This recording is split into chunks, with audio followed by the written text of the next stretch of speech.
Hey, what's up, everyone? Don Tony. I'm currently parked at a red light. I tried to do this near my house, and I'm nervous that the neighbors may hear me. I tried to do it by my local church. Figured I'd park up front, and there's a freaking wedding going on. So I haven't done this in about 15 years, and for some reason, a lot of people have been asking me to do it one more time.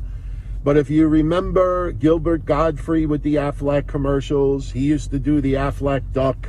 Ran into some controversy, got fired from it, and back in the day, just as a goof, I imitated the Aflac duck, and everybody got a good laugh out of it. So 15 years later, hopefully nobody hears me, and hopefully it sounds all right. So, and I'm doing it with the mask so you don't see my mouth. Ready?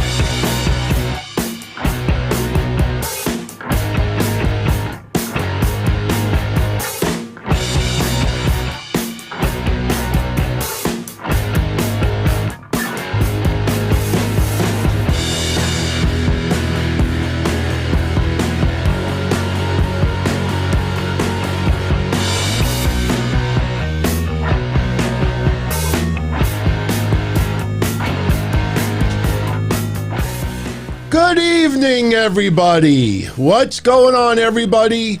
It is Friday night, November 20th, 2020. I am back, Don Tony Show.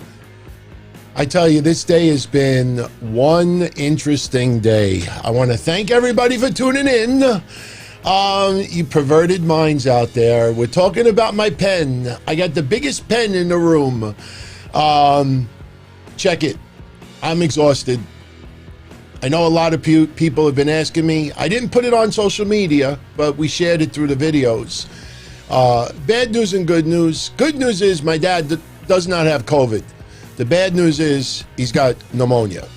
And yesterday, as soon as I heard the news that he wasn't COVID positive, I went to his house, stood there overnight, helped him, helped my mom, did some laundry, took care of them, and then I had to record Kev Cassel's Patreon show in the midst of all of this nonsense.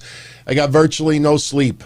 But I will tell you, tonight, I will sleep like a baby because I know that my father is on the mend. So some bad news, but some good news overall. So thank God. Hopefully this put a little bit of a scare into my father and stop with the Trump mentality that he's stronger than anything. Could have killed my mother. Seriously. I know that sounds kind of harsh, but facts are facts.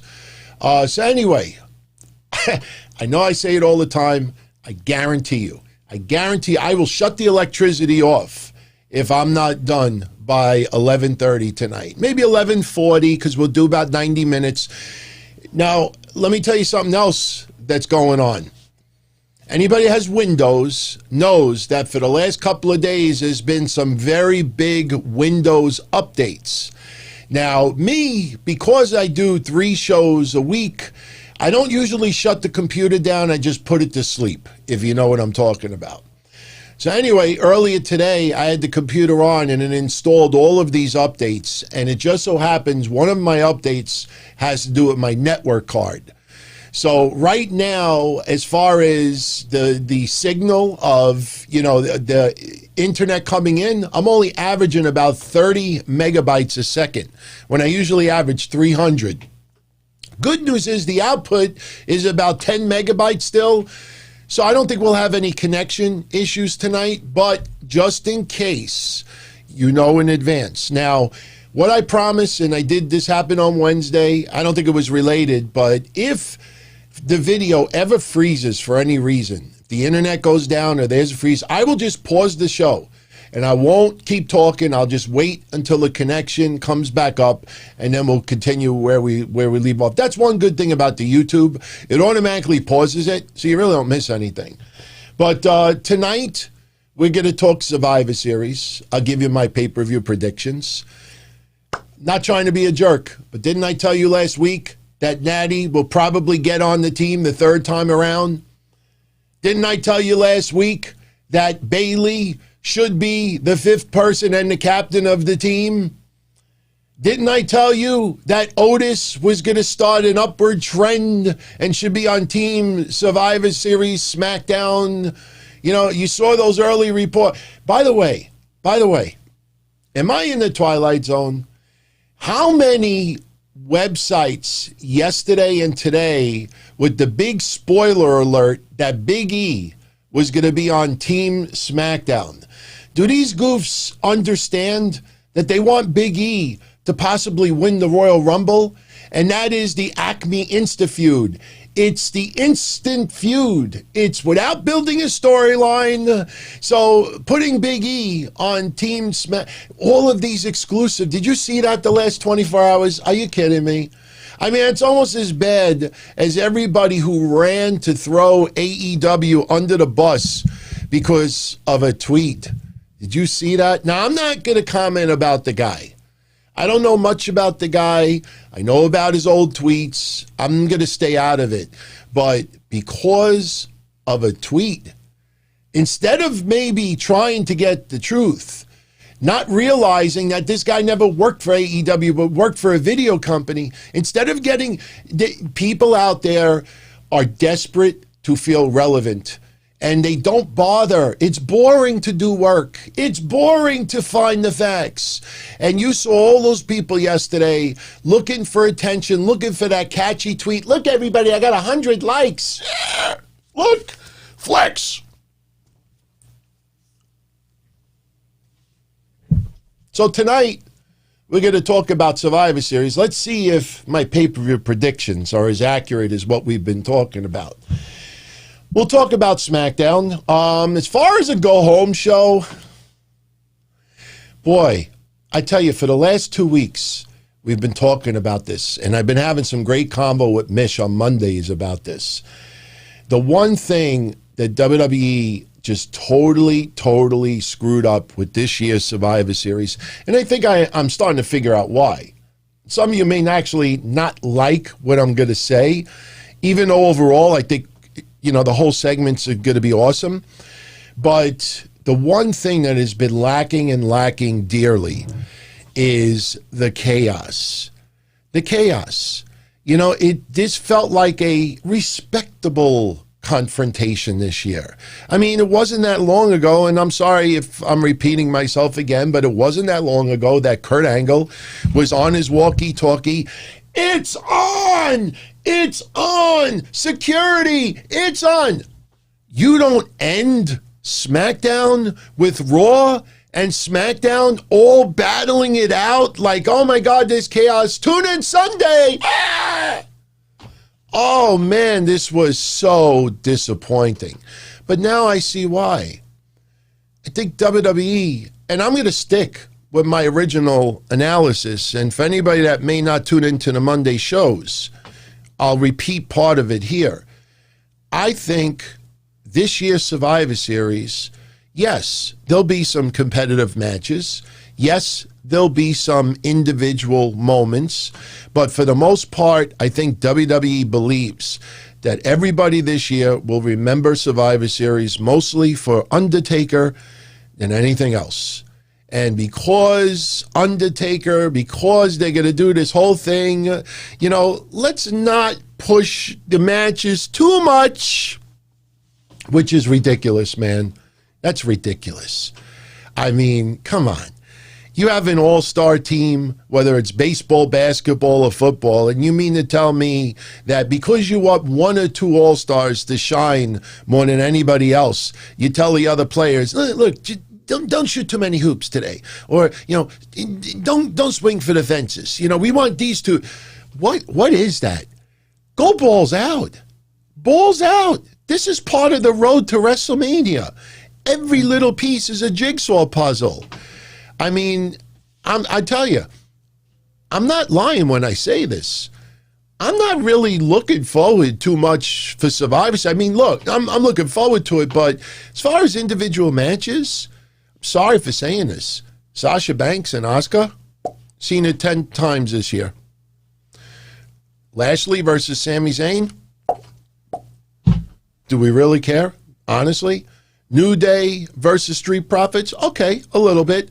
But that seems like it may be a little bit more comedy, although, you know, as we've been praising, Xavier Woods is on a whole different level right now. And we know what Kofi could do. And when I get into my predictions later, I'll tell you what I think the outcome is going to be. Roman Reigns and Drew McIntyre, I expect interference, without a doubt. So what do you have left? The women's 5-on-5?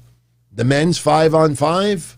I mean, does it feel like I mean, it's just WWE, they should have just made everything feel uber special.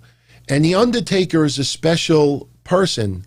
He's a special part of our wrestling lives as fans. So it doesn't matter if Roman Reigns and Drew McIntyre tear the house down. It doesn't matter if the New Day and the Street Profits was so good that it should turn into a multi-month feud. It doesn't matter if Sami Zayn and Bobby Lashley surprise everybody and really knock it out of the park. It doesn't matter if we have, you know, great wrestling on both of the 5-on-5s. No matter how great those matches are, or no matter how bad those matches are, it doesn't change our feelings on The Undertaker. And man, you know, they do all this COVID testing and the people, you know, that are clear are allowed to compete on TV. So what's the excuse of not having Raw people show? And tell me this, how come when Drew McIntyre shows up on SmackDown, it has to be an unsanctioned match, but the New Day show up on SmackDown and it's a tag title match? It's just really, really shoddy. I just think it's shoddy. I mean, you saw that open tonight.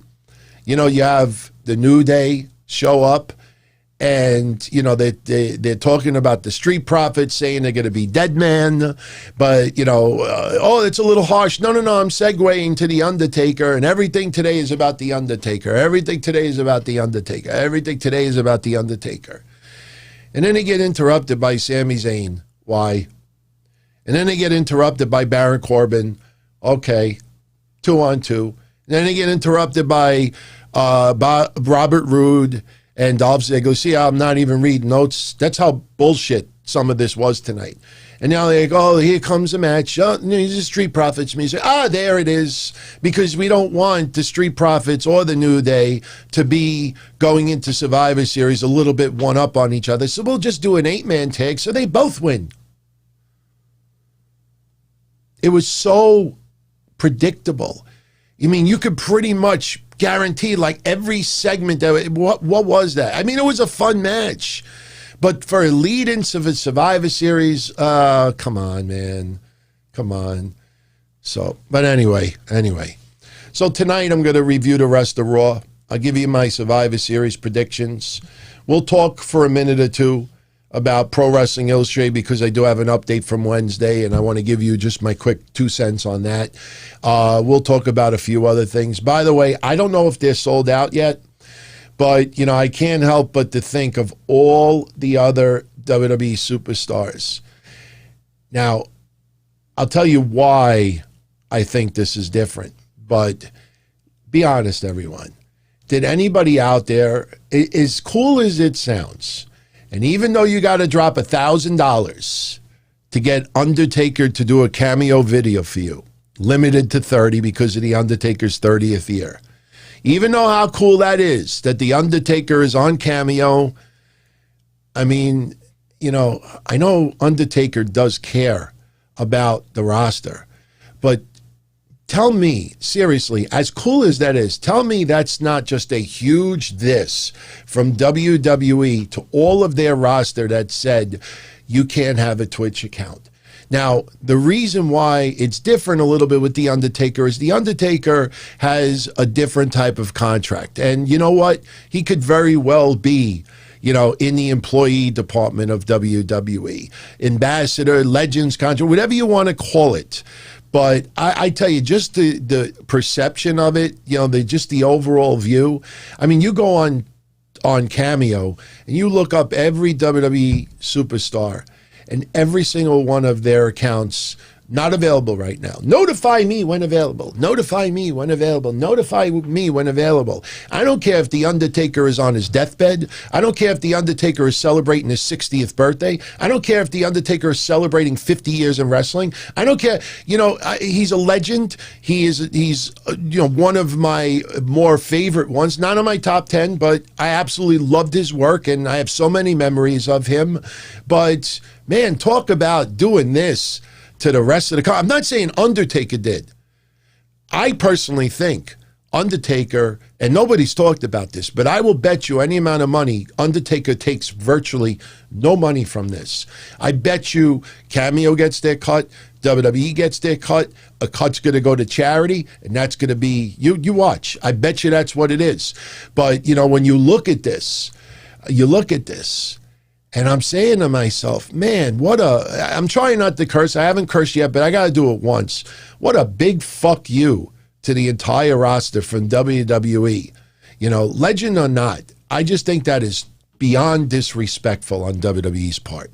Now, you know, I think it's pretty cool to see The Undertaker, you know, just being, you know, himself now. I mean, we saw him eating hot sauce the other day.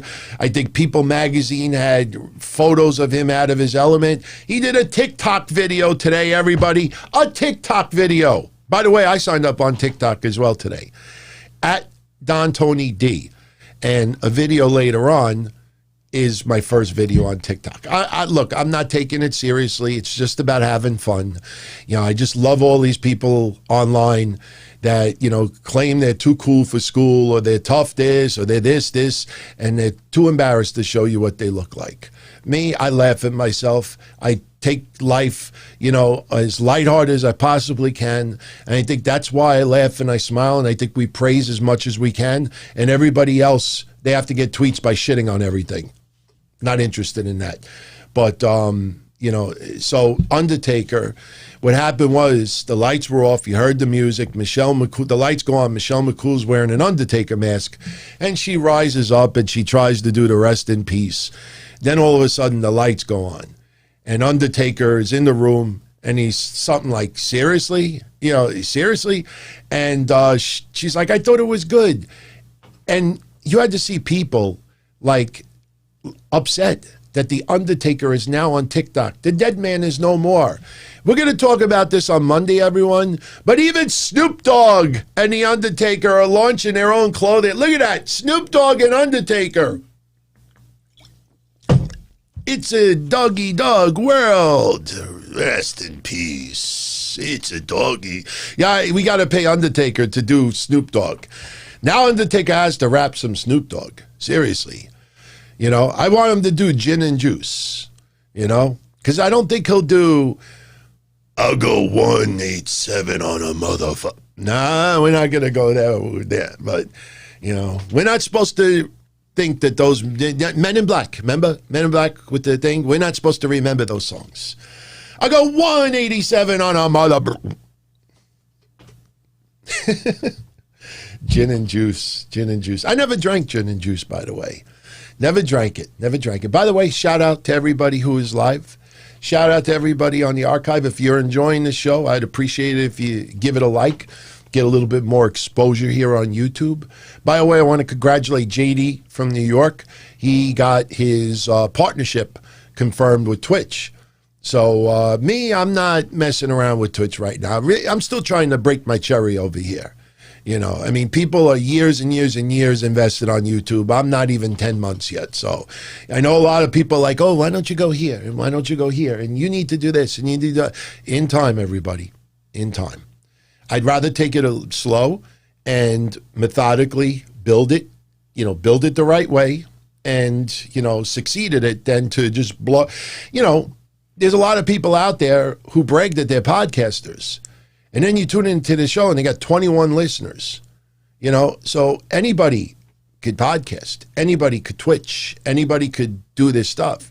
It's, you know, building a loyal family. You know, I know they say build a fan base or a listener base. I consider you all family, for real. Not kidding as well. By the way, shout out to Cleric of Chaos. No message. But yeah, so I'm tinkering with the graphics a little bit as well. And shout out to Sheen. You got to see the graphic he did for me for the Survivor Series Sunday. And yeah, it's all Undertaker. I mean, I think everybody, you look at all the wrestlers.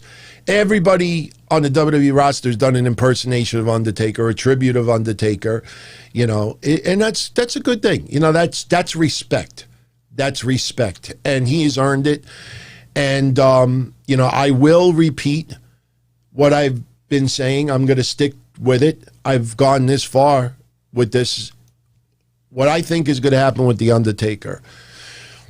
Yes, they're portraying it that he's going to go out into the sunset. I personally think, and you know what? This pre-show Royal Rumble kind of like stuck it to me a little bit, because now I'm like, damn. That Royal Rumble now might put a little tinker in my idea.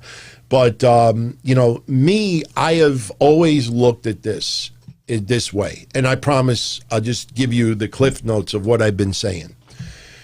We still got LED screens, all right? Pfizer today put in a request for emergency approval so they could distribute the vaccine. They're going to approve this. 1, 2, 3. This vaccine is going to start getting distributed almost immediately. Then you have 1 or 2 other companies out there that are about to apply for emergency. That's why, like I said, by January, if Biden is put into office, this vaccine is already going to be out, and it's going to be available to a lot of people. So my point is, WrestleMania is still 5 months away. 5 months away. So if you could have Undertaker walk out into the sunset, you're not going to blow your load on a WWE Network Survivor Series with LED panels and having to pipe in Undertaker. Undertaker. I mean, they'll try their hardest telling the LED screens, all right, everybody, now count at 3. 1, 2, Undertaker. Undertaker. And you know what's going to happen? You're going to look at the Thunderdome and you're going to see people like this.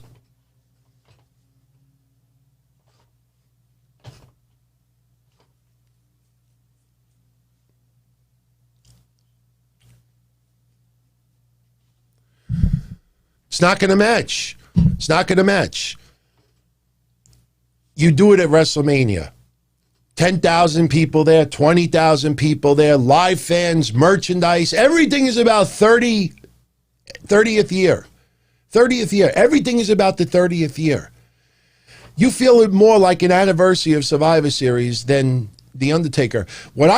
How I feel about what is going to happen Sunday, I felt the same way and I brought this up once before. I felt the same way when they did that ceremony for Ric Flair. Not the ceremony after he lost to Shawn Michaels at WrestleMania. Little whiles before that, before Ric Flair was retiring. After Raw went off the air, and I'm sure a lot of you have seen it because I think it's on that DVD, like Raw After the Bell or something like that. I have it inside. But after Raw went off the air, they did this whole tribute to Ric Flair. Triple H came out, Undertaker came out, Vince came out, everybody came out and paid tribute to Ric Flair. And it was after Raw, and I was doing a hotline at the time, and I was like, son of a bitch, I want to see this. And all we had was recaps from fans who were in attendance. Oh, I was at Raw, and after they went off the air, they did this, they did that, they did this. A speech Ric Flair's family was at. I think they might have been in North Carolina as well. And it was awesome. It was awesome. He wasn't retiring that night, but that was the ceremony. That was the thank you. And he ended up doing a little bit more. Now, I don't think Undertaker is going to go on that, that run like Ric Flair did. If he loses another match, he's retired. That was the ultimatum that Vince gave him, and that was the storyline heading into WrestleMania. But I think Sunday is Undertaker Appreciation Night. That's what I think it is. Undertaker Appreciation Night. Thank you for a legendary career. I still think somebody is going to attack him. Especially that is this gigantic celebration that everybody is covering in and out of wrestling in the entertainment world, it is going to take whoever attacks him and put them on a different level. That's why my idea 3 or 4 weeks ago about Retribution doing that, I know a lot of you out there aren't into the Retribution storyline, but you mean to tell me that would not like take them to a different level? To have this hyped up ceremony with all these articles, thank you, Taker, and all this stuff, and then they ruin it. You ruined it, damn it! You ruined it! Be fucking phenomenal. So, it could be The Fiend. It could be The Fiend. It could be anybody you want it to be. It could be anybody you want it to be. But whoever it is going to be uber heel. And I'll tell you, I don't want it to be The Fiend because WrestleMania is still 5 months away. So I think back, do you remember that casket match that Yokozuna had with Undertaker? You remember when you had Bigelow and all these people came out and were all doing their finishers and Undertaker got thrown in the casket and then they did that goofy sci-fi stuff where his soul rose and everything. We didn't see him for a while. So he needs a beatdown by more than one person. That's why I thought Retribution would be perfect. He gets annihilated. The only problem with this, here's the only problem with that, is you can't do a ceremony where the ring keeps filling up with people. You know what I mean? You can't have it where there's 10, 20, 30 people out there thanking the Undertaker. They probably, and if they start having people come out, give a hug to the Undertaker, thank him, maybe say a couple of words and they, you know, go in the back, or if they all get in the ring and then they start emptying out and then something happens to Undertaker, it's going to look goofy if there's 20 or 30 people out there and Undertaker gets attacked. So we'll see what happens. We'll see what happens. Look, if you want it to be Great Khali, go whoever you want it to be. I just feel that you want Undertaker to go out into the sunset. What's the rush, everybody? What was the big rush? Survivor Series, the WWE Network. There's nothing showing that this is leading to a surge, a big surge in subscription signups. You have heard nothing of the sort. What is the rush? Why now? Wouldn't you do it on a night like WrestleMania where it could be 5 hours long? So I personally think that something is going to happen Sunday. And no one is talking about that. That's the thing that amazes me. Like, I would expect some people all this time to be, no, you know, they're going to do a tribute, but he's getting attacked.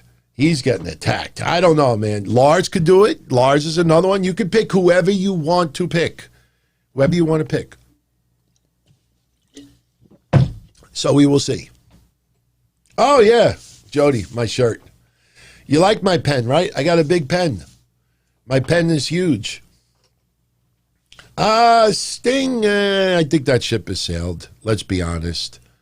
You know, I mean, I'll tell you what would be interesting.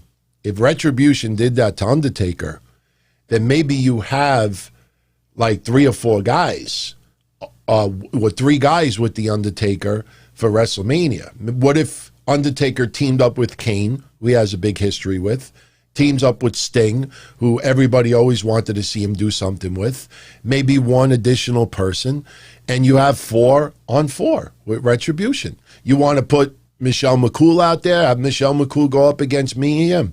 I'm just brainstorming. I'm not saying that any of this is good, but look, again, the thing that just keeps hitting me is, why? What's the rush? All right, it's the 30th year of Survivor Series. All right, great. It was the 25th year of SmackDown or 20th year, whatever it was. There's anniversaries. There's the 20th year, the 25th year, the 30th year. What makes the, you know what I'm saying? All right, it's the 30th year of Survivor Series. All right, yeah. So if we're going to thank Undertaker, we're going to skimp and do it now with piped in fake chants and LED screens of people just looking the other way and just more oohing and on that they oh, look, I'm on TV. I'm telling you, man, I don't feel it. I don't feel just tribute, leave, done. Maybe Shane McMahon. Maybe Shane McMahon comes out there. You know what? I just thought about it. Kane, Sting, Shane McMahon, Undertaker versus Retribution, WrestleMania. Just an idea. Just throwing an idea. Big Baller, yeah, that could be Undertaker's decision. Could very well be. Problem is, Undertaker has said numerous times and said it on interviews this week that he's working for a boss. Remember, he's not an independent contractor. He refers him as boss. He's working for a boss that if the boss changes his mind and needs him, that he'd probably do it. So he keeps that opportunity open. So we'll see. We'll see. I like the Mankind idea, but Mick Foley, I don't know if he's physically able. Me, I'd love to see it, but I don't know if he's physically able. But one thing is for certain, the ceremony Sunday, you will have people writing on Twitter that they're teary-eyed. And I'm fine. I totally respect that. Anybody that gets choked up, because look, as we get older, a lot of our favorites growing up, sooner or later, are going to say goodbye in the ring. And, as much as people are not used to seeing Undertaker on TikTok, Undertaker smiling and posing with his family, Undertaker talking like a normal person, Undertaker, doing cameos, Undertaker doing this, be glad, be happy at that. For one simple phrase that I have been saying on these shows since 1997, a lot of people want to say hello when it's time to say goodbye. And all of these years that Undertaker was this phenomenon, now Undertaker is becoming more, available. And you're getting to see a personality. And what's the greatest thing about him as well? Nobody really gives a shit if he's pro-Trump or pro-Republican or pro-Democrat or pro-independent. Nobody cares about the political affiliation. Nobody cares. They just enjoyed him as a character. And that should go for everyone. Unless, they force their political views in your face. Then that's different. And Undertaker doesn't do that. So let's see what happens. Let's see what happens. I want to give a shout out to Cassette Classics 86. Taker was always meant to go out at Mania. I agree, man. You build that let's be honest, everyone. You build that undefeated streak at Mania, and his record at Mania is still the best of all time. You mean to tell me a 30th anniversary at Survivor Series is more important than one more match at WrestleMania? I can't, it doesn't sit with me, And look, if it ends up Sunday that's it. He's done. He says goodbye. I mean, he'll still do interviews and appearances. I'll be fine with that as well. But I don't know. I just don't think, even if Undertaker wanted some of this, I just can't picture Vince, put it this way. Look at Saudi Arabia. Remember Saudi Arabia, was it early this year or was it last year? When Undertaker was not going to be on the card, they sent Undertaker to Saudi Arabia, and they did this giant, if I knew we were going to have this conversation, I should have took the picture out, but this giant Undertaker float, do you realize how much money Saudi Arabia spent just to showcase Undertaker like a parade? You mean to tell me Vince is not going to pull out everything imaginable to give this guy the best send-off possible? It was last year. Okay. It was Sam and Psycho say it was last year. So, yes, the dead man character is retiring. Undertaker is retiring. But I'm telling you, I still think a beatdown. How many of you want a beatdown Sunday? I mean, would you rather, I know, like I say always on audio only, there's a 5-second, 7-second delay. Thank God we have no connection issues yet. But how many of you out there, would you rather see him just say goodbye Sunday and that's it? Or do you want to see a beatdown? So you just write yes for beatdown. Okay. Wow. Okay. We got a bunch of people saying no, they don't want a beatdown. Yeah. It does, Ken, we don't know by who. We don't know by who. But, yeah, well, now it's a little bit split. Now a bunch of people are saying beatdown, some right off into the sunset, So I think, whatever goes down Sunday, it will be memorable. I think we will all agree on that. So, but so with that said, let's finish up. By the way, if someone wants to do me a favor, while we're doing the show, go on Cameo's website and type up Undertaker in the search box. Let me know how many cameos are left. Because as of this afternoon, there was 15 out of 30 that were left. I tell you, if it was a little bit less than $1,000, I would have seriously thought about charging it. And I know some of you are going to say, oh, yeah, sure. Everybody does that, DT. Oh, if I didn't have this bill this month, that would have been mine. No, but, 2 left. Okay, good. So 28 of them are gone. So there's only 2 left. And you know what's cool about it as well? He's going to record these Sunday at Survivor Series. He's doing 30 as a celebration. But, look, you see that kind of money that's being made. You think this is the only appearance? Obviously, Undertaker, when he does the cameos, it will have a Survivor Series message built in with that as well. And if Undertaker does future cameo videos, he might be home. He might not have the outfit on. So people who are going to spend $1,000 are probably going to get treated to 2 minutes of awesome video. And good for him. And good for those who ordered it. So, let's see. Oh, I had to mention this. And that was pretty funny. I'm looking for pictures of the sample credit cards.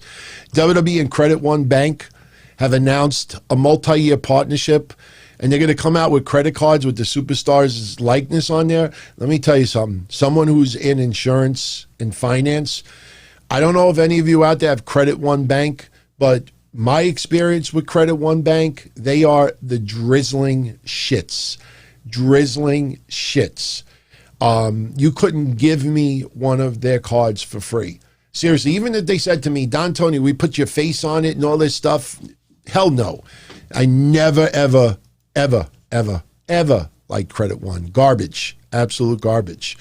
Shout out to Steve Joseph. The vaccine is 95% effective. Do I believe those numbers? Yes, I do. Because, number one, the study is not millions of people. It's tens of thousands. And, look, man, there's vaccines that are 90+ percentage, effective. They're not going to lie. They're not going to lie for Trump. If they were really doing this vaccine for Trump, it would have came out before the election was over, or they would have had an announcement date.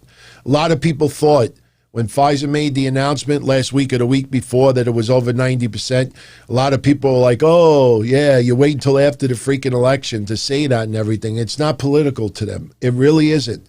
They want to help cure the world and cure the country. They also want to make billions. They want to make money off of this. But no, I do believe that 95% is an accurate figure. But even if it went down to 90%, that's still awesome. Because remember, people out there right now, there was a study that came out today that anybody under the age of 18 and younger that have no comorbidities, which means they don't have an underlying health condition, the cure rate for COVID is 100%.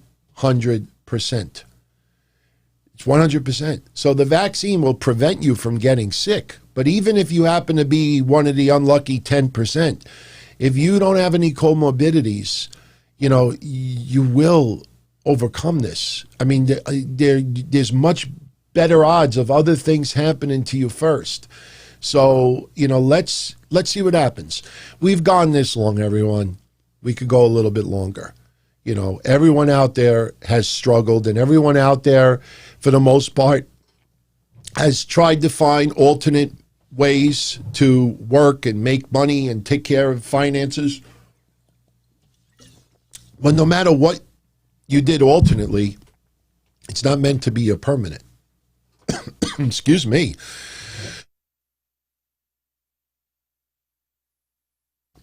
That time I muted the button. I find it disrespectful to cough in your face.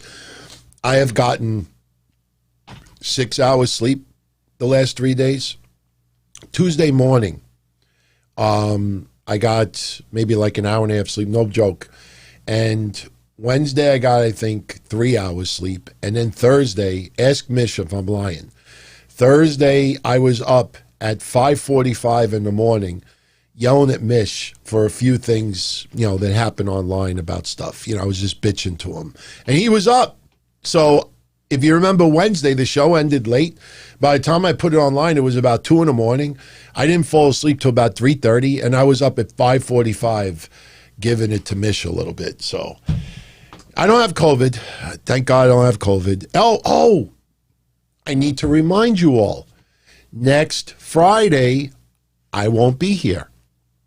I will be away. Next week is the 1-year anniversary that I got engaged.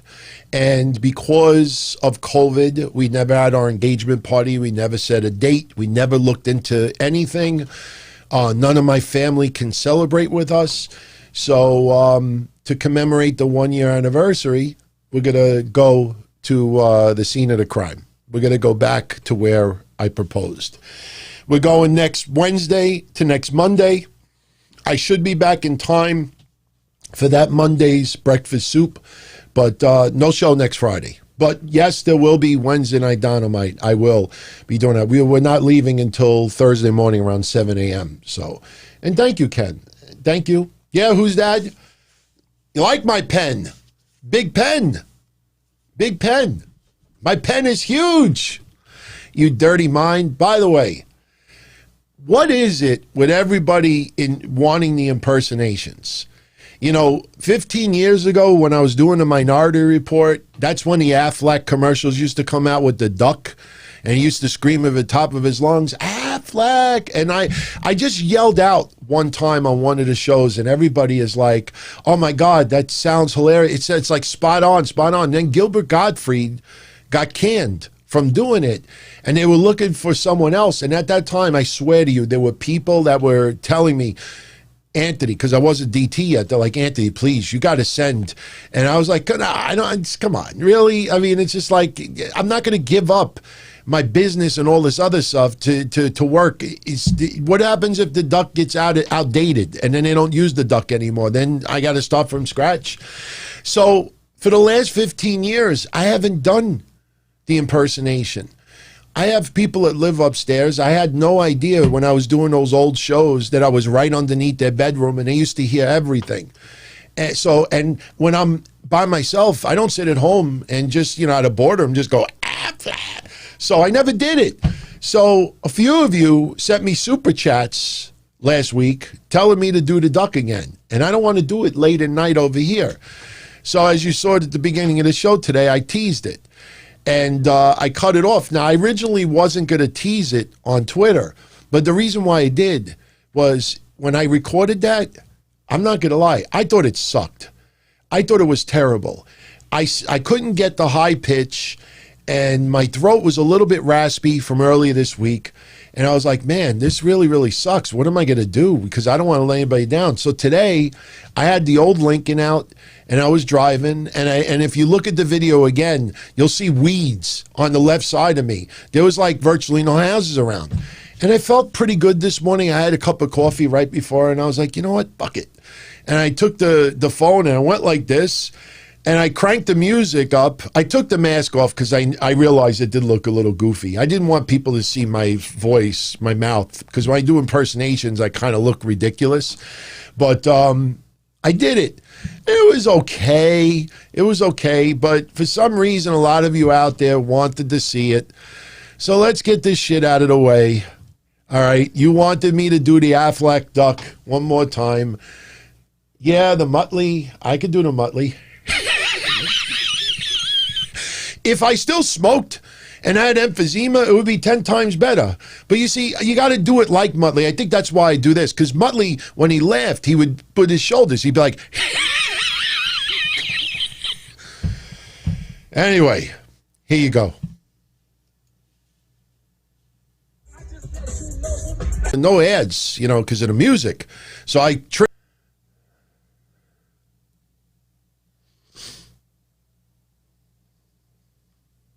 Okay, I realize what it is, everybody. I think I just realized it. We'll try it one more time. Now, anybody on the playback, you have no issues. But I realized, remember when I said earlier, this is just me thinking with my technological mind. Remember I said earlier that I'm only pushing out like 10 megabytes a second or whatever it is?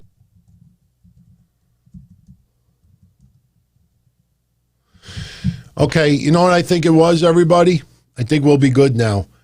Remember I said earlier about something with my network card having to be updated? I think because this file is pretty big, I don't think I have a strong enough connection to play that video. Should we give it one more shot? Should we give it one more shot? If it buffers again on the playback, you'll have no interruption. But if it has nothing to do with wind. It's like I said, my network card updated, and I didn't reboot the computer. And I'm only averaging 10 to 20 megabytes going out. So because this file size is so big, the connection may not handle it. Because remember, when I played a video clip the other day, I think, I don't remember, I think there was like a little buffering right after. Remember that 10 seconds with Mish and I, after I played the clip about me talking to Zelina Vega? Like I said, I haven't reset my computer in 2 weeks. So I bet you that's what it is. All right, so let's try it one more time. If it doesn't work, then I promise you on Monday with Mish on, I will play it Monday and my network will be updated. So, all right, let's give it one more shot. No, look, my computer inside right now is 300 megabytes a second going out or coming in. So that's not an issue. All right, let's try one more time. If it doesn't work, then, like I said, just reload and then we'll just do it on Monday. Not a big deal. So one more time.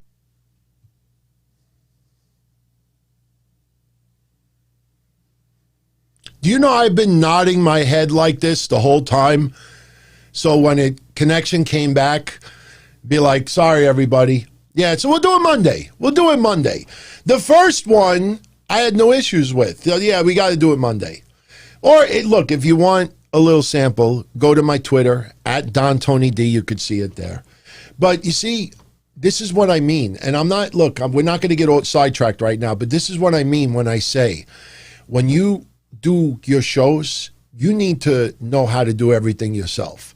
Because if something goes wrong, you need to know, because I know there's some people out there that the minute something goes wrong, they're looking to call like 50 different people, like tech support. It's a fucking podcast. It's not brain surgery. But when I was preparing earlier, I said, something just doesn't seem right with this connection. Sure enough, I did the speed test and it was only like 20 megabytes. I'm like, 20? I got 300. I went in the other room at 10:03 and I was going to reset everything. And then I tested the speed on my other computer and that was 300. So then I looked at the updates. Motherfucker. The network got updated. So we'll do it Monday. So anyway, so you'll have no more buffering issues because we're not going to stream any more video like that. But you see little things like that, like who would have ever thought that just playing a little video clip would cause buffering? Yeah? Alex, I already converted the video file. The video file is not big. The video file is about 50 megabytes, but it's only 40 seconds long. So, when you think about it, it just can't handle that, especially with my connection, because my video going out is about 6 or 7 megabytes a second. That leaves very, very small room. We'll have buffering all night long. So, but anyway, all right, so let's move on. So we talked about Undertaker. We talked about his role at Survivor Series. We talked a little bit about SmackDown tonight. Let's fill in the rest of the blanks with SmackDown. So we already talked about New Day and the Street Profits beating Baron Corbin, Sami Zayn, Dolph Ziggler, and Robert Roode. If you look tonight, what was it, only 4 matches tonight? I think there was only 4 matches. That was one of them. They did, as we all talked about last Friday, we said they'll probably give Nattie one last shot and she'll probably win it. And sure enough, she did. She got a last chance match tonight for a spot on Survivor Series. She won. She defeated Tamina. You had Team SmackDown at ringside.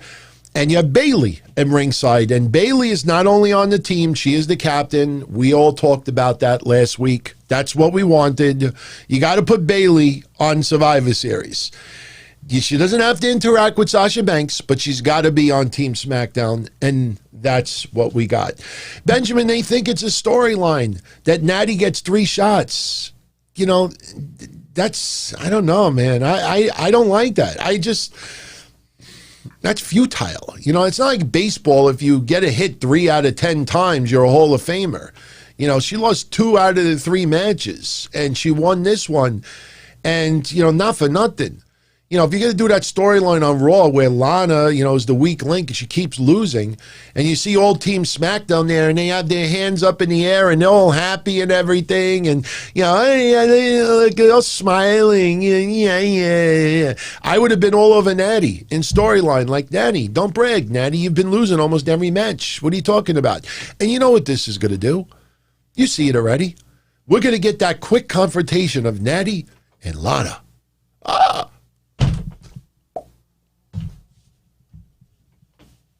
Anyway, Otis added to Team SmackDown. Otis. What happened to all those exclusives, everyone? What did they get? What's Ringside News going to put up tomorrow? WWE, because of us revealing the scoop that Big E was going to be on Survivor Series, WWE decided to rewrite SmackDown and give Otis the shot instead. No, nitwits, you don't change a major pay-per-view and a major person on a pay-per-view simply because a website leaked it out. Dummies. They got it wrong. I love when that happens. I love sitting back. Seriously, I'm not kidding. I love sitting back like this and watching podcasters and websites who claim they have 10, 20 years worth of connections, and they get outed. They get outed. They see a tweet. No one else has seen the tweet. I got it exclusive. And then the tweet is wrong. It happens all the time. That AEW stuff yesterday was terrible. That was so terrible. I'm not a big fan of Cody. I'm really not. You should know that by now. I respect his ability, and that guy has proved he had a chip on his shoulder and was very, very angry at WWE, and he took that and turned it into a big positive. And yes, Cody trolls. Like I said early on, before AEW even launched Dynamite, I said they'd be the first millennial promotion, and you're going to have people think that these people will not lie, that they're all altar boys, that if they weren't in AEW, they would have became priests and nuns. You know, this is the wrestling business. You know, Dusty Rhodes, Ric Flair, you could go down the line. You know, every promoter has been a little bit shady. It's you have to, you know, try to sell snake oil once in a while. That's what it is. That's what it is. You know, people get personally insulted at this and that. But what got me so angry about yesterday was so many people that do podcasts and run websites that never bothered to get the truth. They just were more concerned about what can I tweet to get me 100 likes? What can I say on a podcast to get me 10,000 views? And they were so wrong, so wrong. That's why Julian, that he does, I can't remember what show he does, because I know he does, you know, like in the entertainment world, but a lot of you know Julian. He and one other person, Alternate Minds, I think it is, Alternative Minds, but him and someone else were the only 2 people that I saw that actually took the time and got the story, and it ended up being untrue. The Big E stuff, I laughed at it. I laughed at it because I'm like, where? Show me where. Show me where. The news is that they want Big E to possibly win the Royal Rumble. And we're only in November. You're not going to have Big E blow his load now. Now, sure, look, it's Survivor Series. They could decide to do an injury storyline, and somebody gets knocked out. Otis gets laid out. Someone gets laid out in the back, and they put Big E in that person's place. You knew they were going to put a big man. I think that was one thing that we all agreed on. It was either going to be Lars, Big E, or Otis, because they wanted a big man to go up with Keith Lee. They wanted a big man to go up with Braun Strowman. You know, they wanted a big man, and they got it with Otis. So we will see what happens. We had several backstage segments. Daniel Bryan had a rematch tonight against Jey Uso. You know, Daniel Bryan sporting a new haircut. For a brief moment, he got into a little bit of a spat behind the scenes with Sami Zayn. Sami Zayn was angry because I think he wasn't the legal man when the loss occurred. But if you recall, about 3 or 4 weeks ago, we all talked about Sami Zayn and Daniel Bryan having a feud, but Survivor Series was in the way. So basically, that was put aside. They used the Jey Uso injuring Daniel Bryan as a way to write off Daniel Bryan for a couple of weeks. And then once Survivor Series is over with, Daniel Bryan versus Sami Zayn will resume. That's pretty much what happened tonight. But I tell you, when Daniel Bryan showed up with the new haircut, and then when he put the cloth mask over his face, like to protect COVID, especially since Sami Zayn was yelling in his face, which I thought was really smart. I'm not going to lie, man. When I saw him like this, I thought that was Kip Sabian, because Kip Sabian would be a ringside for a couple of Dynamites with the mask over his face. And I was like, oh, he's got the Kip Sabian haircut. But you know what? I like it. I like it. I have no problem with it. I know some people were cracking jokes on social media. There's nothing fucking wrong with Daniel Bryan's haircut. There's nothing wrong with it. People are cracking jokes, and most of the people that crack jokes won't even show you what they look like. Before you make fun of someone else, look in the fucking mirror. So, Hulkster thought it was The Miz, brother. But I like his haircut. Why not? It's a little bit different. But I'm looking forward to Sami Zayn and Daniel Bryan going at it. I think that'll be a lot of fun. And that should start up after Survivor Series, without a doubt. So, brother. What else do we have? Jey Uso in the back. Now all of a sudden he's allowed to cut promos, whatever. He has his match with Daniel Bryan. Very physical. I mean, they went through tables, and Daniel Bryan got a roll-up pin for the win. But again, how do you go off the air without Raw showing up and causing chaos and just leaving the SmackDown going off the air with all of this chaos going on in the ring? That, oh my God, if it's this bad now, we'll wait till Survivor Series. Good night, everybody. Blah, blah, blah, blah, blah. They didn't do any of that. I mean, you would have never thought that there was a pay-per-view this Sunday, the way SmackDown went off the air tonight. Like I said, I was trying to work with this modem stuff, and I had the TV on as well, and I'm looking at it, and I see Daniel Bryan get the roll-up, and I'm like, oh, okay, cool. And I'm like, okay, so when is Raw coming out to try to destroy them? And they never came out. And the women's side, how do you not have Shayna Baszler and Nia Jax show up to choke people out? I don't get that. I thought that was so blah. The one thing tonight, now I'm talking promos wise, because I thought Murphy and Rollins was excellent. Say what you want about Seth Rollins. Seth Rollins tore it up with Dominic in the ring. Seth Rollins has been tearing it up with Murphy in the ring. If you look at Murphy's profile on WWE.com, they added the Buddy back. But they're still using just the Murphy name on TV. Expect that to change soon, especially if they do that wedding storyline that we talked about. We talked about the wedding and the pregnancy stuff. You think about it. You're not going to have a priest in front of you. Aaliyah Mysterio. Do you take Murphy to be, what's his last name? I now pronounce Mr. That's like Macho Man. Remember the Macho Man? Do you remember what they called Macho? When they got married, they called them Mr. and Mrs. Macho. Kid you not. When Miss Elizabeth and Macho Man did the wedding thing, I now pronounce you Mr. and Mrs. Macho. What are you going to do? I now pronounce you Mr. and Mrs. Murphy. Murphy. They're going to put the name back. Telling you. Remember what I said. Aaliyah, no wrestling training that we are aware of. They're going to do a storyline that does not require wrestling training, and makes it off limits. Pregnant, getting married, easy ways to do that. So we'll see where that goes.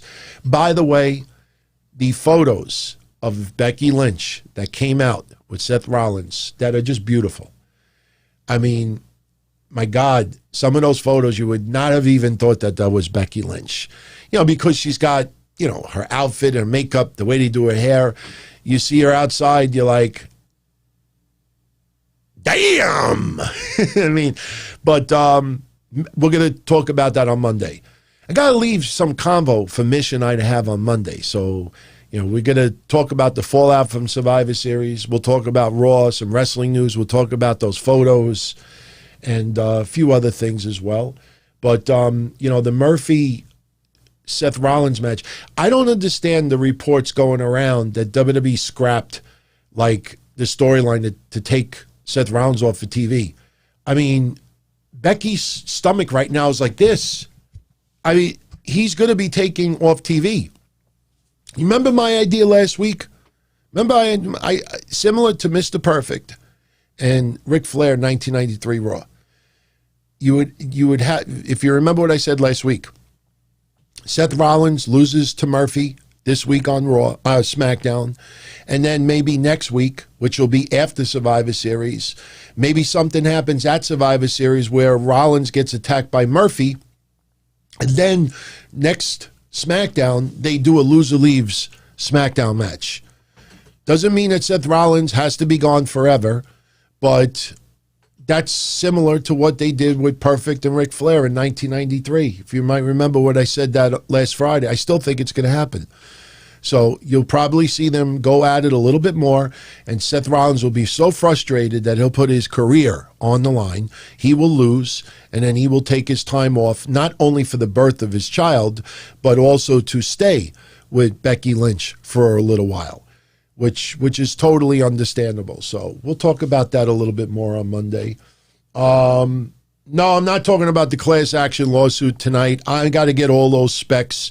If you're talking about that settlement that WWE made with that company, I think in Michigan, I want to look at those court documents. I don't pay attention to those news sites because they don't even understand what they're typing.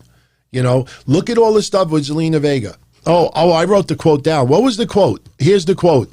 Zelina Vega talked to, what was it, Gabrielle Carteris from the Screen Actors Guild. And seriously, I want you to think about this for a minute. Because remember, we broke what happened with Zelina Vega's release last week. We were the only people that talked about OnlyFans being the breaking point. And then everybody used breaking point, which was cute. But seriously, I want you to, now remember, Mish and I are both very supportive of Zelina Vega. And I also believe Zelina Vega should be allowed to do some of what she's doing and stay with WWE. But the Screen Actors Guild, SAG-AFTRA, AFTRA, wrote the following on Twitter. Now, I want you to listen to this carefully. Powerful conversation with Thea Trinidad, Zelina Vega, today. We support her and others as they work to protect and empower themselves. Does that sound like a union looking to sign them up?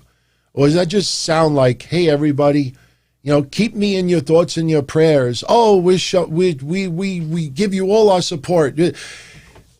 Really, seriously, let me repeat that statement again. Powerful conversation with Zelina Vega today. We support her and others as they work to protect and empower themselves. You could say that about women. You could say that about gays. You could say that about blacks. You could say that about transsexuals. You could say that about anybody you want to say that about. Remember what I said, at the end of the day, this is going to go virtually nowhere because people are going to be forced to choose sides. If Andrew Yang does anything, which I honestly don't think he's going to, he'll keep talking it and getting people's hopes up. But what'll happen is he won't push the buttons or anything like that. Other people will, and then he'll take credit for starting, you know, the momentum. And maybe he deserves that credit. But as far as Screen Actors Guild, They're just ambulance chasers. A powerful conversation with Zelina. What does powerful mean? You know, they're not lawyers. They're not lawyers. They can't sue WWE. Powerful conversation. What does that even mean? They fired me. You know, I'm totally in support of Zelina Vega. But when you actually think about what they wrote, they're ambulance chasers. They see a class of people. Oh, my God. Could you imagine if we could sign some of these $500,000 people to contracts? Oh, my God. You realize how much money they would take and how much freedom is lost? This isn't going to go anywhere.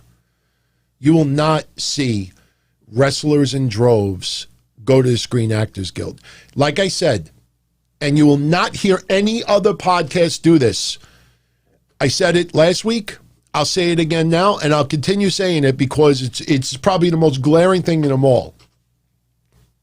Has the Screen Actors Guild yet say that the wrestlers could join us? They say nobody has the balls. If they do an interview, you know what's going to happen. Chris Van Vliet, with all due respect for him, I like him, but he's going to do an interview with Gabrielle Carteris, and you know what's going to happen? Well, how is Dino 2.0? Who's your favorite actor? Who's your favorite actress? What do you think of Zelina Vega? Do you think they should Twitch? Do you think they should do Facebook? Whatever, FaceTime. You want to go after coffee with her? And the one question he won't ask them is, can the wrestlers join you right now? Seriously. Take note of that one question that will not be answered. Why doesn't Zelina Vega join him right now? Ambulance chasers, everybody. But you see, you and I, when we look at it this way, that's not fun. It's boring. It doesn't get that emotional tweet or like behind it. We like to discuss reality, you know. Oh my God, I can have a field day right now. I can have a field day with goofs. But, you know, just remember those two things. Are they allowed to join? Yes or no? Oh, it's 90210. What do you think about this? Isn't it a shame that so-and-so died? Luke Ferry. Remember he's a Luke Ferry. Larry, this and this. What do you think? You think the new 90210 should have black people in it? What are you doing this?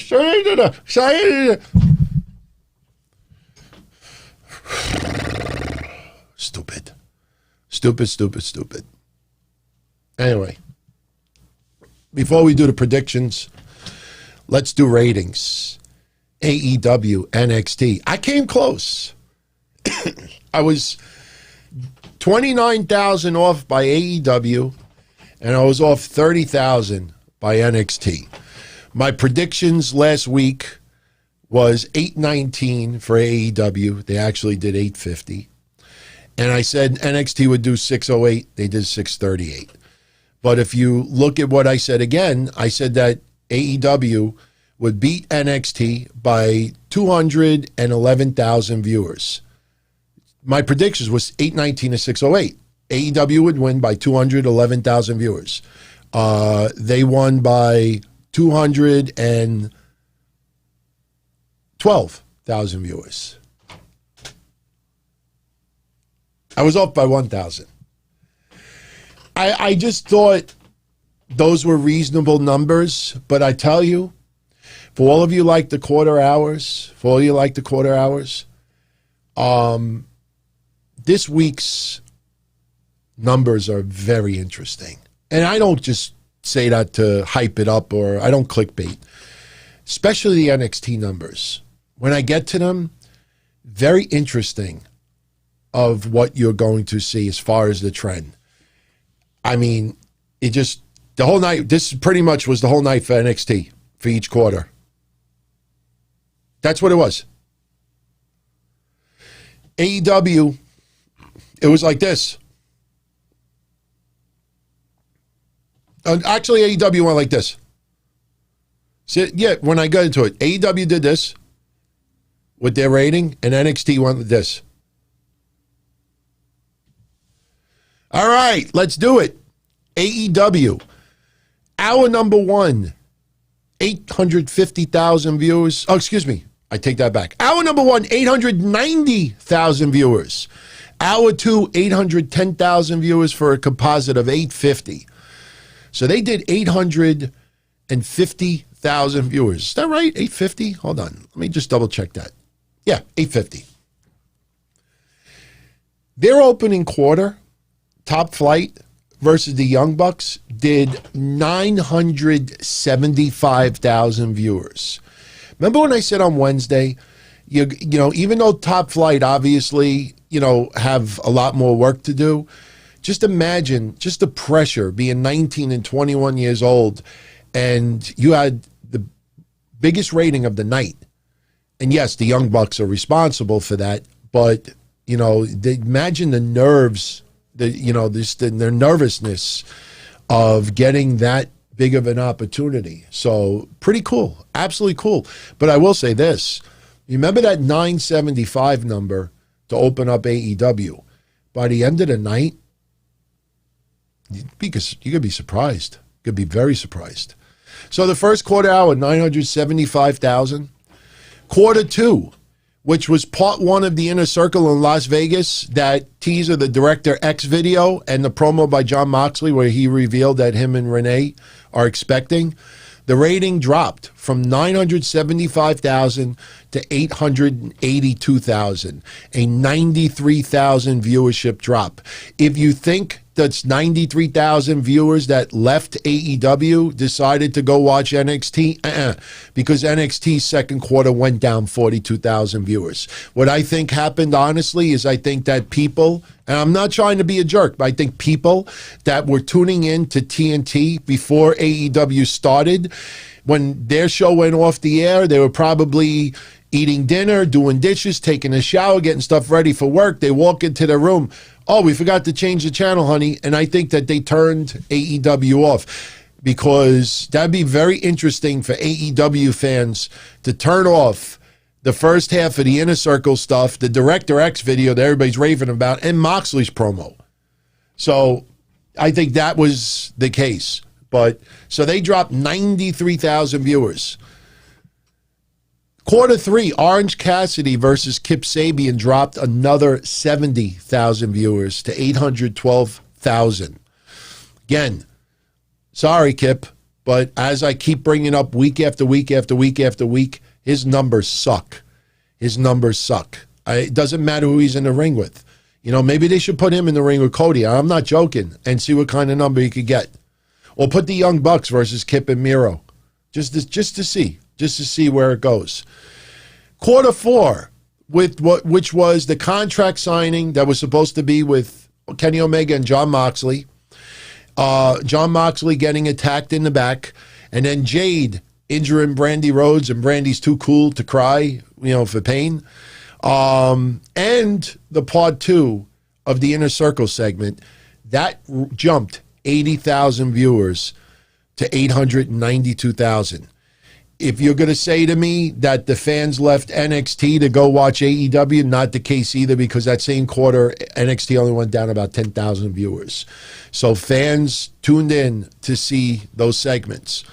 Quarter five, which was the Blade versus Pac, and then what went on in the ring afterwards, which is going to ultimately set up Eddie Kingston, the Butcher, and the Blade versus the Death Triangle.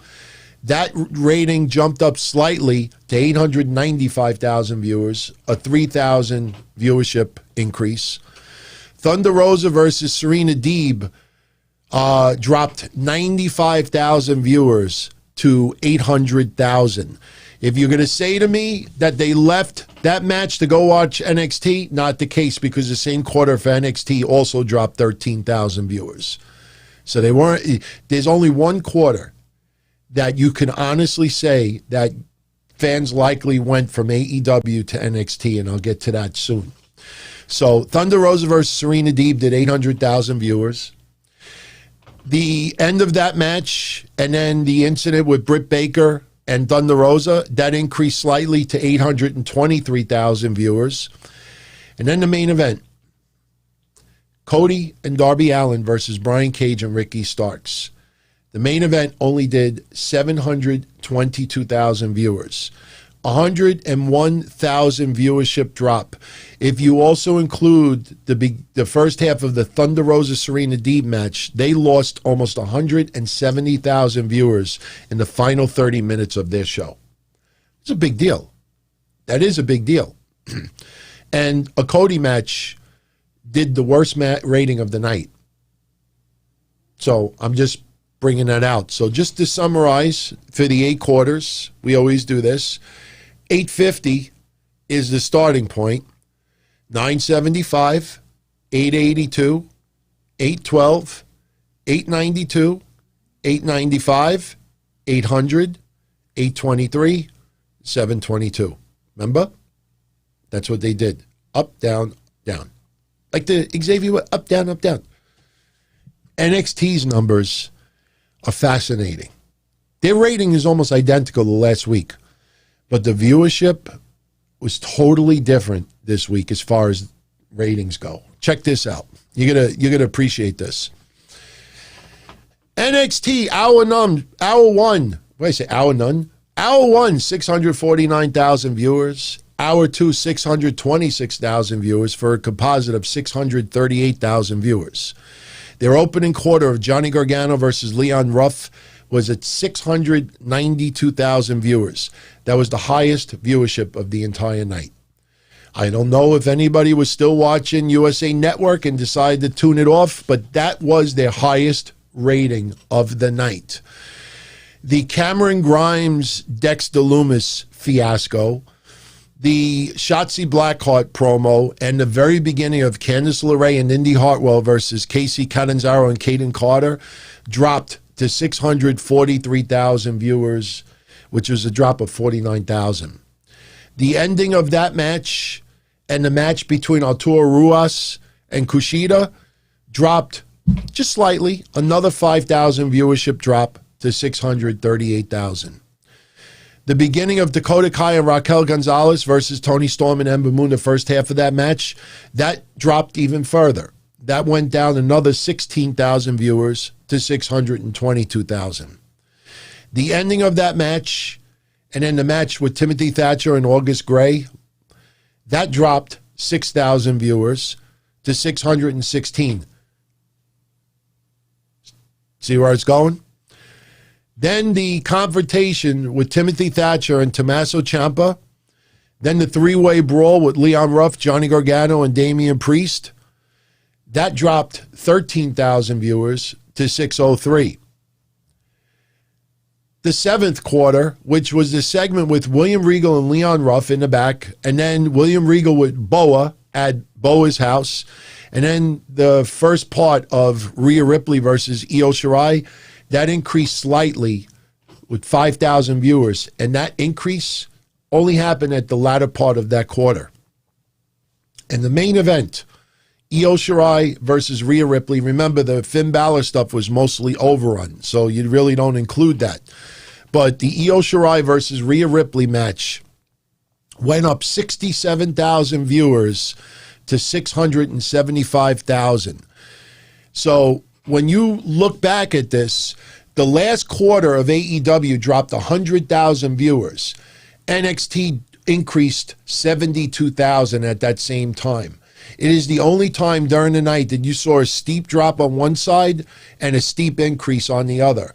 So people preferred to watch Rhea Ripley versus Io Shirai over Cody versus Darby Allin. Yes, Cody and Darby Allin still ended up doing 50,000 more viewers.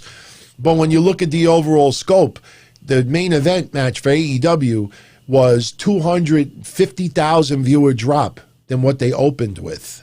I mean, that's almost 30% of the viewers. So just to summarize, NXT for the night, we use 638 as the medium point. And again, it's very interesting because you usually don't see this. This is the medium, 638, 692, 643, 638, 622, 616, 603, 608, 675. Everything went down except for Rhea Ripley and Io Shirai.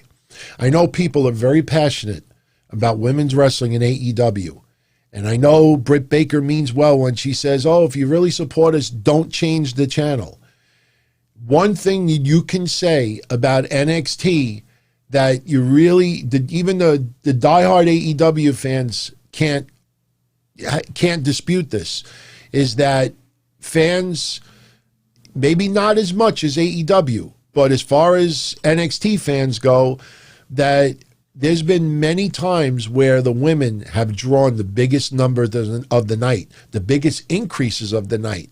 So what does that say? WWE gives a little bit more strong storylines, prestige, making things mean a lot more with a lot of women's title matches. And then on the men's side, you got things like, Cameron Grimes and Dexter Lumis, and Grimes runs off and nothing happens of it. You have Leon Ruff and he loses because Damian Priest gives him a cheap shot. You could see, and I think fans, are a little bit tired of some of the fuckery that WWE does on NXT television.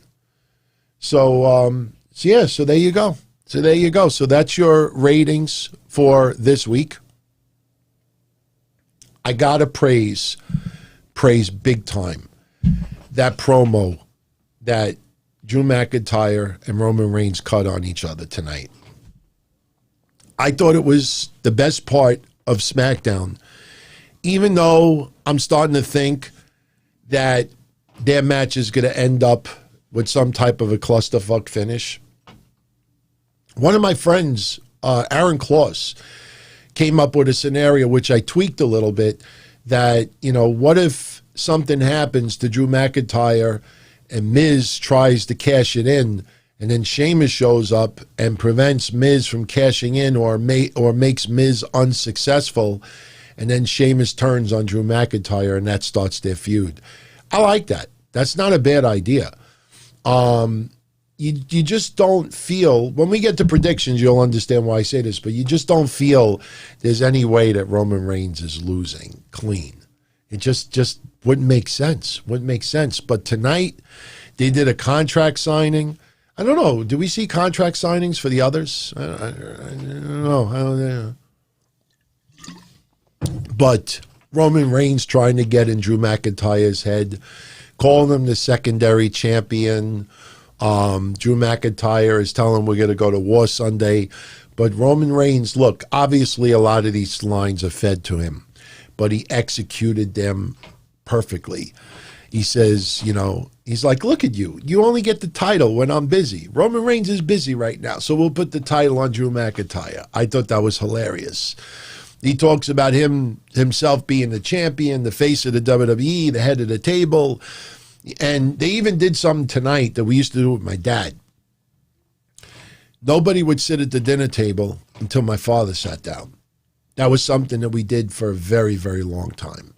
And I loved it tonight where Roman Reigns makes sure Adam Pearce is not sitting down. Roman Reigns sits down first, then Adam Pearce.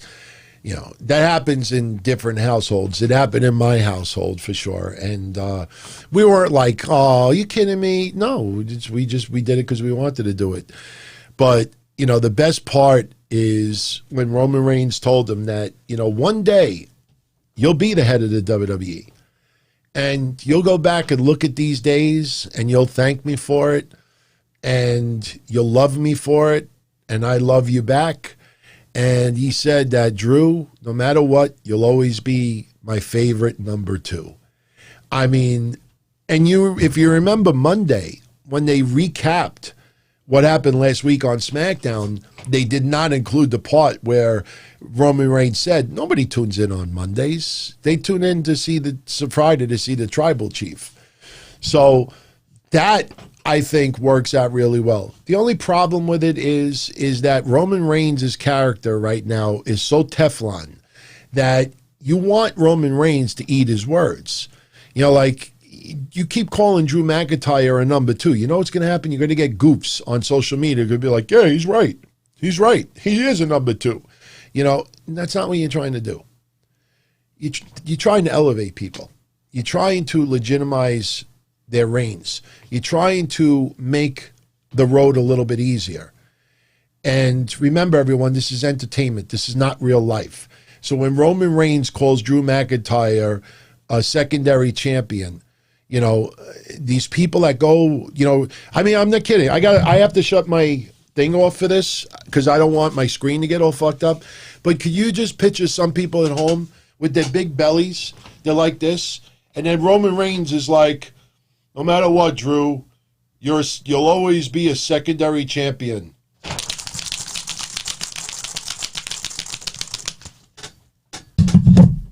It's a fucking entertainment show, goofs. Fucking goofs. And then the best part is when people criticize their favorites. Am I wrong, everyone? Seriously, am I wrong? There's some people that despise when I do that because they got friends on social media that do that. And they're kind of like angry, like we keep, you know, exposing them like that. But seriously, how old are you? Oh, shit. It went black. I see because I didn't shut it off. But seriously, how old are you? You'll always be my favorite number 2. How's about just enjoy the fucking show? My God. People want to live vicariously through wrestling storylines and badass people. I think that's what it is. They just want to live vicariously through storylines and badass people. Fictitious characters. Roman Reigns is one of the nicest, generous, coolest guys outside of pro wrestling. He goes on TV for, you imagine if they're watching General Hospital? Imagine watching General Hospital and one of the nicest, beautiful, kindest women goes on that show and she's married to someone who is sick in the hospital with a coma, and she goes to see him and she's crying and the makeup looks like Rudy Giuliani's head. And then she leaves the place and she goes into, you know, rings the doorbell, and you think she's going to hug her mama because her husband's in critical condition. The next thing you know, she's pumping. And then they go on social media. Oh, man. Get laid. Get a fucking life. Seriously. A couple of super chats. Sorry for neglecting a few people out there earlier. Puffy89. What's up, Puffy? Like my pen? Call me biased because he lives in Connecticut, but would have been great. Would have been the series, Survivor Series was in Hartford this year. The exact date where he debuted. Yeah, you know, but, you know, look, 30 years. 30 years is a big deal. It is a big deal. 30 years of Jericho, 30 years of Undertaker. I'm surprised that people haven't started the debate yet. Who had the better 30 years? You can't, to me, I don't compare careers. Two totally different characters. But, you know, 30 years, you know, is 30 years. So it definitely deserves to be celebrated. But the little incidentals of going back to Hartford and going here and going there, that might be sentimental to the wrestler. But for the fans out there, you know, the only fans that would probably find it sentimental are the ones who maybe went to Survivor Series 1990, who are now 30 years older, and, you know, where it all began. You know, isn't that what they say about WrestleMania, where it all begins again? So I don't think that emotional tie would be that strong. It would be cool for everyone on the Northeast, especially in the Connecticut area. But, you know, I think people are more about, you know, the anniversary, not really the location. But, hey, people in Connecticut would have sold that son of a bitch out like this. Seriously. They would have sold that out. Anthony Diaz, do I miss Sal from Arizona? For those that don't know, Sal from Arizona used to be one of our most loyal friends of the show. You know, always in the chat room, always socializing. You know, if you look at Neil, Ray in the chat, and Ken Terminated by DQ, and Benjamin, and Big Baller, and Austin Nance, and Bryan, and Mystery Man, and Quincy, and you add them all together, Jay Carlos and others, you add them all together, and you'd still probably would have typed less than what Sal wrote. That guy used to be so active. Honestly, I think the guy just fell out of love with wrestling, because I remember towards the tail end of him being around, more and more, this sucks, this sucks, this sucks, this sucks, this sucks, this sucks.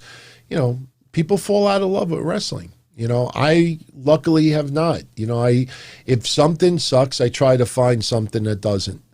Instead of focusing on the stuff that sucks, focus on the stuff that's good. That's something that I try to do. But Sal is cool people. And once in a blue moon, he does, show up to say hi to everyone. And just when you think that son of a bitch is back ready to annoy everyone, he disappears again. So, Ken, terminated by DQ. I am killing him twice today. That Muttley impersonation.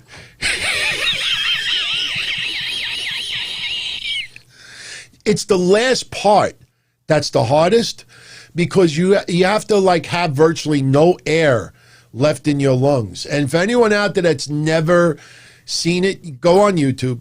Telling you will laugh. Just look up the best of Muttley, Dick Dastardly, and look up the best of Muttley. There is somebody did a montage, and it's everything of him laughing, and once in a while, he would get trolled by Dick Dastardly, and he would just be there going, it's funny as shit, man. That's what I grew up watching. I'm telling you, it's funny, man. It's funny. But it's just weird, because I haven't watched that cartoon in about 30 years, and somebody just brought it up not too long ago, and I remember I used to do the laugh, and I was like, oh, let me see if I could do it. And, I try. Trust me, I don't sit home in front of the mirror and go, I look like a chicken doing this. I'm going to lay an egg. So what did we forget tonight on SmackDown? I don't think we really forgot anything. I mean, I think we pretty much covered it. Big E having a little bit of a confrontation with the Street Profits. Polite. So, look, it's going to be a friendly, fun match. I don't expect anger in that match. And when the match is over, you'll definitely see handshakes for sure. Oh, yeah, there is a compilation on YouTube, Hulkster. Just type in Best of Muttley or Muttley Dick Dastardly. If you just type in Muttley Dick Dastardly, it'll be one of the first titles that'll pop up. Because one thing I will say, there isn't thousands of Muttley videos. It is outdated. That cartoon came out in the 60s. I wasn't born in the 60s.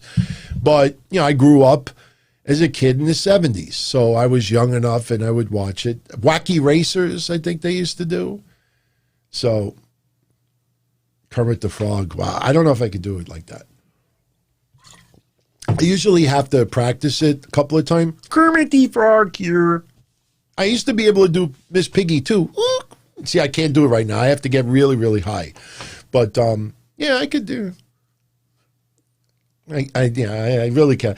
I have to practice it first, but I could do multiple sentences, but yeah, I could do perfect Kermit the Frog. I used to do perfect Fozzie Bear too. I can't see. I usually have to stand up for it, but I have to have all my breath. Waka waka waka waka. I can't do it. It's too late, and my throat's a little sore. I don't know how they come about. I honestly don't. I never really liked Mickey Mouse. My friend used to be an artist, and I don't know, he was definitely sexually frustrated in grammar school, because every time he drew Mickey Mouse, there was always a giant penis attached to it. I kid you not, I swear on a stack of Bibles. This guy would draw Mickey Mouse hey, look, I drew you Mickey Mouse. And I look at it, and there's a giant penis on it. He's got like this with his hand. So anyway, let's do Survivor Series predictions. We're at 1 hour and 36 minutes, so we're right on time. And I get to go to sleep early tonight. Oh, thank you. I'm going to sleep like a baby tonight, because I know my dad doesn't have COVID. I mean, pneumonia is no joke either. But he's had this for 6 days already, and I think he's starting to really turn the corner. I saw him yesterday. He sounded terrible, but, made him soup, did some laundry, spent some time with him. spent some time with my mom, and, I brought a can of Lysol. If anybody knows the story, you know the story. My mom, just how naive she is about this virus. She called me while we were doing a Patreon show the other day. I put it on speaker to show everyone that the story I said about my family wasn't a lie. A lot of people lie on social media just to get attention. So they heard my mom. And I said, because she had no Lysol, I said, please walk down the flight of stairs, get my can of Lysol out of my apartment. And she didn't get it. And she says, don't worry about it, I got Febreze. And I said to her right on the phone, people thought it was funny, but I was like, she's stupid. I said, Febreze. I said, what do you want, the virus to smell nice? Febreze doesn't kill the virus. Febreze just makes things smell nicer. I said, please, for me, just go down. And, I had to go there yesterday. So it's been a really, really rocky last 4 days. You know what the worst part about it is? I wonder how many of you out there have a mom that does this. It's usually mothers that do this, not fathers. Any of you out there have moms who will get like some bad news and they don't tell you it for days because they don't want you to worry? My mom does that shit. My mom, when she had the heart surgery 3 years ago and was clinically pronounced dead twice, she told us that, I'm just having a valve cleaned up. They cut her from here down to her belly button, opened her up, took one of her valves, cut it out, and put a valve from a pig in her. And I said, this is nothing. They're just cleaning you up. My father wanted to kill the doctor. I swear to God, my father took the doctor by the neck and threw him against the wall because my father had no idea that my mother was having this surgery. My mom promised the doctor, and the doctor has, it's an oath. You can't, no matter what. But, when I found out, what was it, Wednesday? Tuesday. I found out Tuesday. And my mom says to me that my brother and my father have been extremely sick since Saturday. And, when she was telling me all of the symptoms, I swear to God, COVID, everything. Fever up and down, coughing, a lot of phlegm, head, sinus, sore throat, feeling like you're beat up, loss of taste. My father says to my mother, like, yeah, I can tell if I have COVID, cut me some cantaloupe. And he ate the cantaloupe and couldn't taste it. So it freaked me out. But what got me pissed off is I should have known Saturday. She waited till Tuesday to tell me. And, it is what it is. But anyway, so let's do Survivor Series predictions so I could get out of here. There will be a Survivor Series recap immediately following Survivor Series. I will get this modem crap fixed before then. I like I said, I probably just got to reboot my computer because I saw updates installed. So anyway, we have a battle royal in the pre-show. They have not announced the participants as of yet. It is going to be Raw versus SmackDown. It will be funny to see Retribution wearing Raw shirts. Hopefully they don't do that, but it'd be pretty goofy, funny if they did. My whole thinking of Retribution with Undertaker, if they end up being in this Royal Rumble, Battle Royal, and the pre-show, I'm a little concerned because, they have to have some type of statement somewhere. I still think Mia Yim is going to end up attacking Asuka, and that will set up the next feud. So I'm going to go with Team Raw. Well, actually, no. I'm going to go with Team SmackDown to win the pre-show. And I'll tell you why later on. I'm going to go with Team SmackDown to win the pre-show. And again, we don't know the participants as of yet. So now we go to the main card. We have the New Day versus the Street Profits, tag champs versus tag champs. Personally, the New Day doesn't gain anything by beating the Street Profits. In my opinion, Street Profits have a lot to gain by beating the New Day. I think Street Profits getting the win would be a nice rub for the New Day to give them. I think if that happens, it will be an abrupt finish, maybe like reversal, and then Street Profits get the win. I'd like to see the Street Profits get the win. They could use it 1,000 times more than the New Day right now. So I'm going to go with the Street Profits to win that match. After the match is over, you'll probably see them hug each other, lift each other's hand, all good fun. And who knows, maybe Big E makes an appearance as well. So, yeah, we're still live. Who's that? We're still live. We're doing Survivor Series predictions now, and I will definitely be done before 2 hours. So, worked out. Bobby Lashley versus Sami Zayn, U.S. champion versus IC champion. Her business is on such a great momentum right now. And Sami Zayn, I don't think really needs the win. I could see him losing to Bobby Lashley, and maybe Daniel Bryan laughs at him the following week, and that starts the confrontation, hence the feud. So I'm going to go with Bobby Lashley to beat Sami Zayn. I go with Bobby Lashley to beat Sami Zayn. The women's match, Team Raw, which is Nia Jax, Shayna Baszler, Lana, Lacey Evans, and Peyton Royce, versus Team SmackDown of Bianca Belair, Ruby Riott, Liv Morgan, Bayley, and Natalya. Now, because Bayley is officially in this match, I think Team SmackDown will win. I think we'll probably see something happen with Lana and maybe Nattie. Maybe Lana actually gets the win and everybody is shocked to shit. I have a feeling Lana gets a victory over somebody and everybody is just shocked. But that shock will be short-lived and she'll probably get rolled up or, you know, a kick or a punch somewhere, submission move, and she'll tap out. Smoking Hydro says he can't hear me. I'm sorry about that. So, can you guys hear me right now? Can you guys hear me? I just want to make sure you guys could hear me, because once in a while someone in the chat says, oh, I can't hear him. So just, yes, you can hear me. Okay, good, good. Thank you. Thank you. I look at the monitors and I see it. So when someone says I can't hear you and I see the monitor and it's doing this, I'm like, that can't be. So, yeah.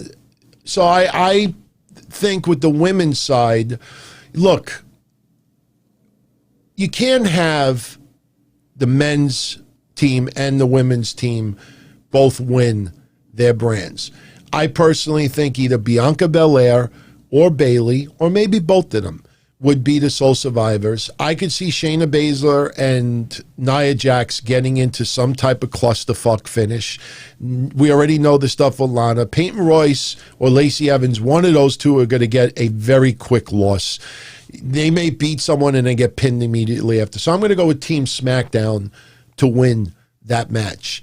And the reason why I go with Team SmackDown is because the men's side of Survivor Series, Team Raw, which is Keith Lee, Sheamus, Braun Strowman, and Matt Riddle, taking on Kevin Owens, Jey Uso, wait a minute.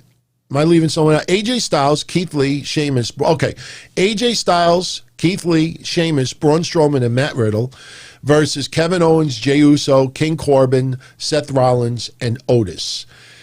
Now, since I'm going with the SmackDown side to win on the women's side, I'm going to go with Team Raw to win on the men's side. They have been pushing disorganization on Team Raw too much. They have been pushing them not getting along too much. In the end, they will work together. They will get the win. You're not going to have Sheamus job out, especially if he's going to start feuding with Drew McIntyre, in my opinion.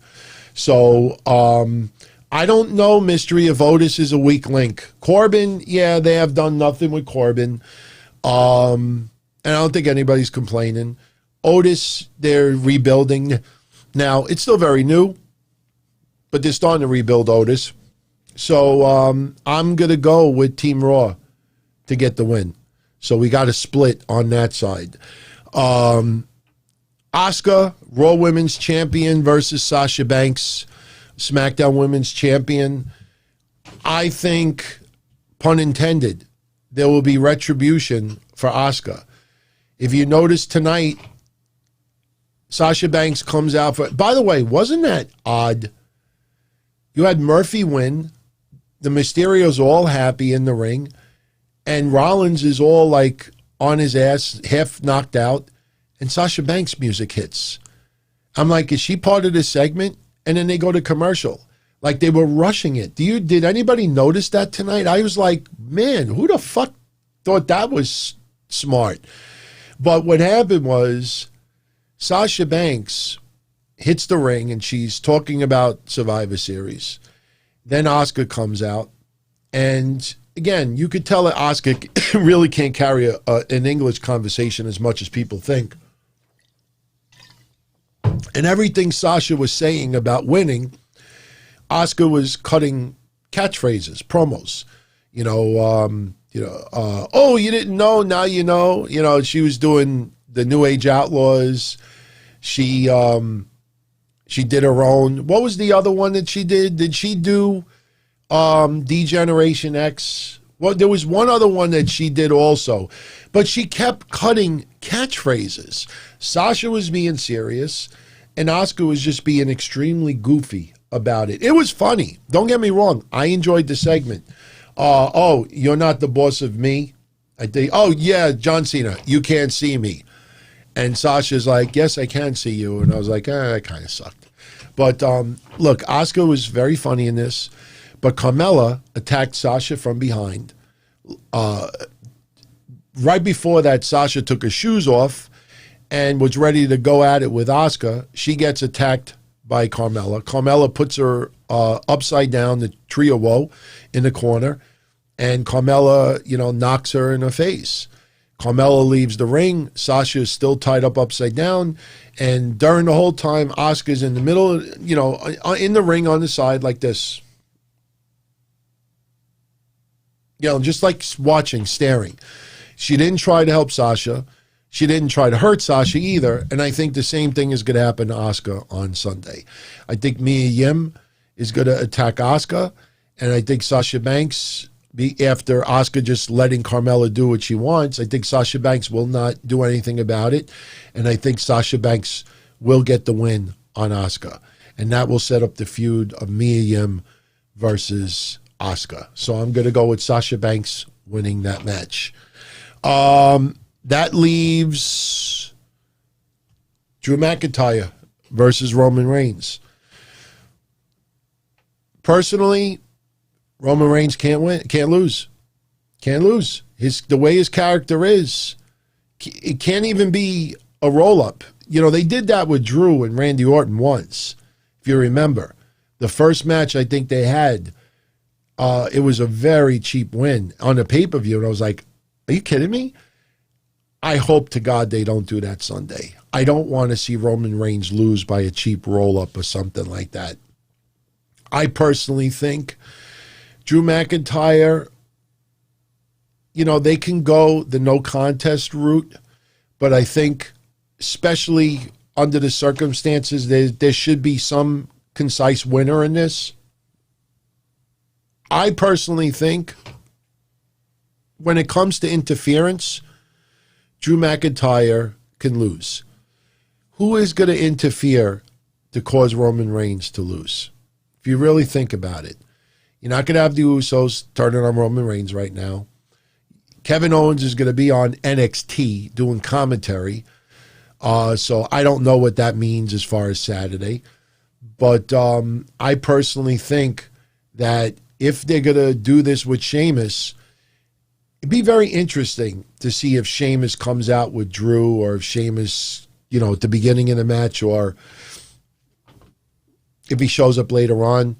Remember, Miz and Morrison are not on this card. So as we talked about earlier, we could have a little tease of Miz maybe looking to cash in the briefcase. So I could see something happening where somebody interferes, and maybe Drew is knocked out, and Miz tries to cash in, and someone shows up and makes it unsuccessful for Miz, and then maybe that leads. That could be what they do with Sheamus. But I personally think There's no way Roman Reigns loses this match Sunday. It's just a matter of how Drew McIntyre loses. I don't want to have any match where there's no winner. I mean, to me, that's a cop-out. That's a cop-out. But there's always the chance that we could end up with no winner. But for me personally, I think every match should have a winner. So I'm going to go with Roman Reigns to win that match. I don't want to see Drew winning by DQ either. So, but that is your Survivor Series card. You know, the Undertaker stuff is going to be special. It's going to definitely get some people emotional, and rightfully so. We'll see if anybody attacks Undertaker. What's up, Nathan? And if that happens, remember where you heard it for the last bunch of weeks. All in all, I think SmackDown is going to be a very good pay-per-view. But I think a lot of the matches suffered because they wanted to put so much focus on Undertaker. I mean, it's just, I understand, you know, the level of respect and appreciation, absolutely. But, you know, it just feels, why now? I still think going out at WrestleMania is the right way to go. And it gives him 4 months to train. So we'll see what happens. We'll see what happens. But everyone, I'm going to get out of here. I thank you for tuning in tonight. As you could see, I haven't done it in your face because I think that's disrespectful, but I've felt a couple of yawns come. And I have a way of doing it where it looks like I'm about to burp, but it's actually like me like letting a yawn like slip out without going...